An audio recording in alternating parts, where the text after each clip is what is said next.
viewers, my name is Elizabeth Bilugina and you're watching the weekly outlook for Forex market by FBS.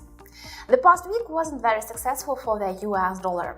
The US dollar index went up to 91 level but failed to stay there and then declined to the 90 level where it closed the week.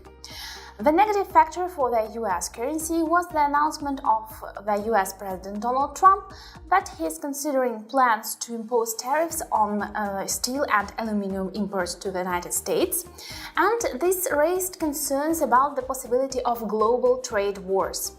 These are negative news for the US dollar and especially for the dynamics of American currency versus Japanese yen.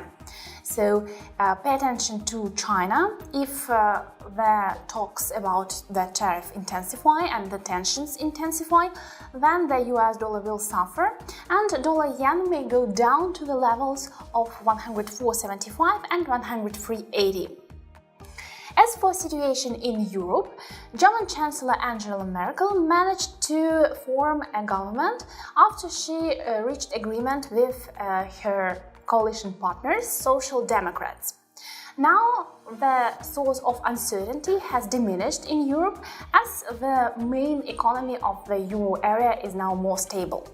However, not all is perfect.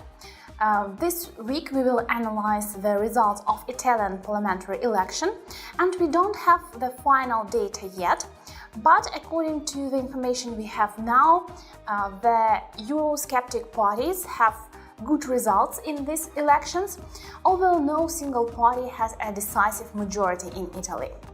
As a result, we think that there is a risk of hung parliament and further political uncertainty in this country and in euro area as a whole. Resistance for euro-dollar lies at levels of 1.2475 and 1.26, while support is located at 1.22, and if the pair falls below this level, then the next important mark will be located at 1.20. As for the pair GBP-USD, the outlook isn't very bright. Prime Minister Theresa May failed to give any details about Brexit on Friday when she made a speech, and it seems that there are serious difficulties in the negotiations on Brexit between Britain and the European Union.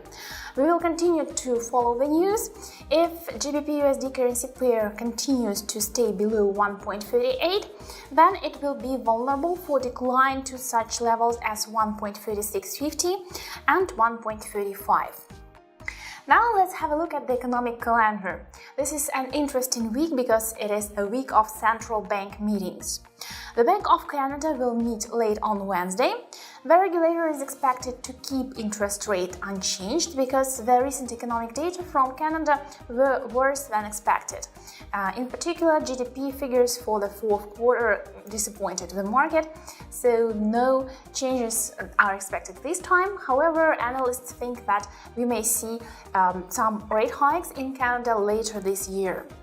Next meeting will be the meeting of the European Central Bank on Thursday. The odds are that the ECB won't give any details about when it will end its monetary stimulus program, and this surely makes euro vulnerable for further declines. So please pay attention, especially during the press conference of the ECB Governor Mario Draghi. Also, the central bank will release economic forecasts, but I don't think that we will see any significant changes in these forecasts, so this won't be an important driver.